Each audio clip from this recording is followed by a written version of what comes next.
ఏ రోజు 15-14 టీఎంసీలు మించిపెట్టలా నీళ్లు. మేము వచ్చిన తర్వాత 1000 కోట్లు R&R మీద డబ్బు ఖర్చు పెట్టి 27 టీఎంసీల ఫుల్ డిశ్చార్జ్ కెపాసిటీలో గండికోట నీళ్లు స్టోర్ చేసినాం. చిత్రావతి ప్రాజెక్టు ఏ రోజు ఫుల్ కెపాసిటీ 10 టీఎంసీల నీళ్లు ఏ రోజు స్టోర్ చేయలేదు.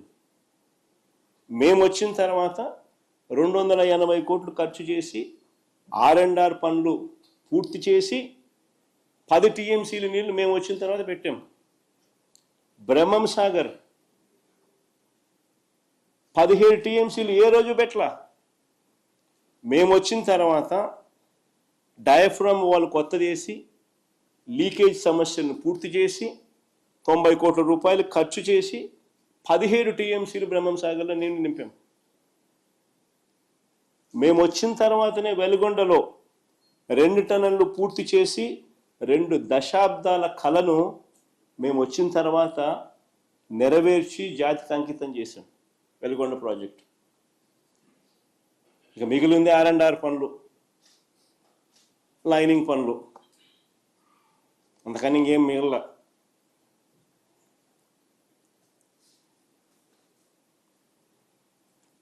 కొన్ని దశాబ్దాలుగా ఆశ్చర్యం కలిగించే విషయం, ఇంకా కొన్ని దశాబ్దాలుగా తెలుగు గంగలో అంతర్భాగమైన సోమశిల కండలేరు రిజర్వాయర్లను పూర్తి కెపాసిటీలో ఏ రోజు నీళ్లు స్టోర్ చేయలేదు. మేము వచ్చిన తర్వాత R&R పూర్తి చేసి సోమశిలలో 78 టీఎంసీలు, కండలేరులో 68 టీఎంసీలు మేము వచ్చిన తర్వాతనే నింపాం. 120 కోట్ల రూపాయలు ఖర్చు చేసి ఈ డ్యాముల్లో ఫుల్ కెపాసిటీని అచీవ్ చేసినాం. మేము వచ్చిన తర్వాతనే జరిగింది ఇది. మేము వచ్చిన తర్వాతనే దశాబ్దాలుగా పెండింగ్లో ఉన్న నెల్లూరు బ్యారేజు, సంగం బ్యారేజ్ పనులు పూర్తి చేసి ప్రారంభించాం. మేము వచ్చిన తర్వాతనే.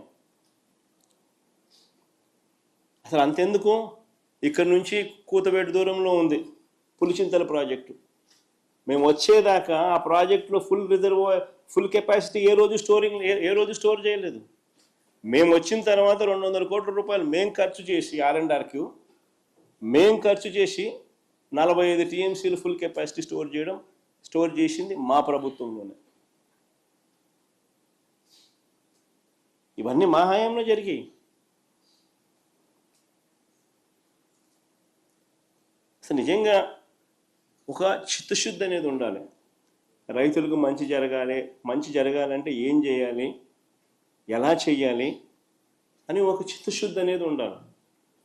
ఒక చిత్తశుద్ధి ప్రకారము అడుగులు వేస్తే, మనిషిలో సిన్సియారిటీ, కమిట్మెంటు ఉంటే ఏదైనా కానీ దేవుడు ఆశీర్వదిస్తాడు, పనులు జరుగుతాయి. అవి చంద్రబాబు నాయుడుతో లోబడిన పరిస్థితులు, జగన్ ప్రభుత్వంలో కనిపించిన పరిస్థితులు అవే తేడా. రెండో సబ్జెక్ట్లోకి పోతాం. భోగాపురం ఎయిర్పోర్ట్. భోగాపురం ఎయిర్పోర్ట్ కూడా నిజంగా చూస్తే చంద్రబాబు మరో క్రెడిట్ చోరీ చేయడానికి పడరాని పాటలు పడతా ఉన్నాడు. భోగాపురం ఇంటర్నేషనల్ ఎయిర్పోర్ట్ స్టోరీ కూడా చూస్తే అసలు క్రెడిట్ చోరీ అన్నది చేయడం కోసం ఎన్ని పడరాని పాటలు పడతా ఉన్నాడు చంద్రబాబు నాయుడు అన్నదానికి ఇది ఇంకొక ఎగ్జాంపుల్.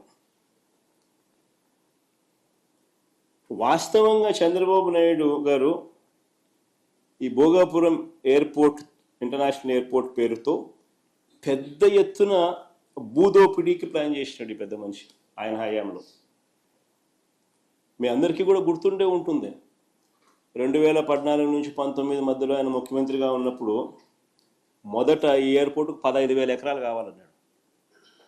అందరికి గుర్తుండే ఉంటుంది. ఎయిర్పోర్ట్ కేంద్రానైనా 15,000 ఎకరాలు ఏంద్రానైనా అని చెప్పి ప్రజలు విస్తుపోయినారు. తర్వాత 5,000 ఎకరాలు అన్నాడు.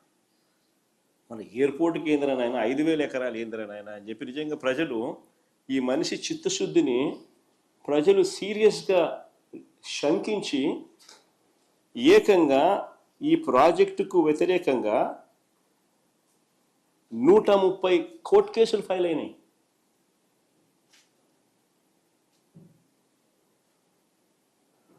అధికారంలోకి వచ్చిన తర్వాత ప్రాజెక్టు సైజును 2,200 ఎకరాల ఎయిర్పోర్టుకు ఇంకొక 500 ఎకరాలు ఏరో సిటీకి, మొత్తం 2703 ఎకరాలకు కుదించి what is reasonable, what is the size.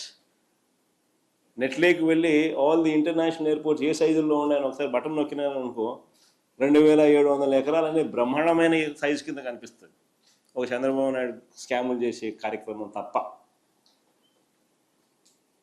మేము ఏరో సిటీకి ఒక 500 ఎకరాలు, 2200 ఎకరాలు ఎయిర్పోర్ట్కు కుదించి అడుగులు వేగంగా ముందుకు వేయగలిగాం.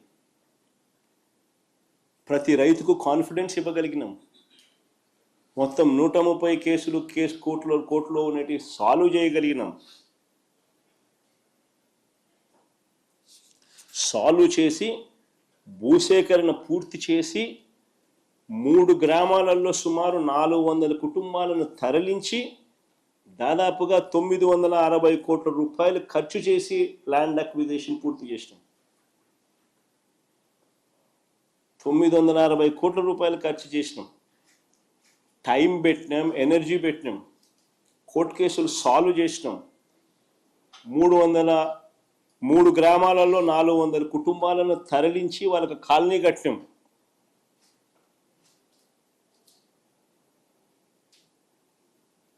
ల్యాండ్ అక్విజిషన్ మా హయాంలో జరిగింది. ఇది చేయడమే కాదు, ఈ పనులు చేపట్టడానికి తనకు సంబంధించిన మంత్రి అశోక్ గజపతిరాజు గారు ఆ రోజు కేంద్రంలో సివిల్ ఏవియేషన్ మంత్రిగా ఉన్నా కూడా చంద్రబాబు గారి ప్రభుత్వం పర్మిషన్స్, ఎన్ఓసీలు కూడా కేంద్రం నుంచి తెచ్చుకోలేకపోయారు. ఇది కూడా వాస్తవం. విశాఖపట్నంలో డిఫెన్స్ ఎస్టాబ్లిష్మెంట్స్ చాలా ఉన్నాయి. విశాఖపట్నంలో డిఫెన్స్ ఎస్టాబ్లిష్మెంట్స్ అన్నీ చాలా ఉన్నాయి. ఎయిర్పోర్ట్ కనుక కావాలి అని అంటే, కట్టాలి అని అంటే వారి పర్మిషన్స్ అన్నీ కూడా తప్పనిసరి. మనం వచ్చిన తర్వాతనే ఈ పర్మిషన్స్ కోసం కేంద్ర ప్రభుత్వం మీద ఒత్తిడి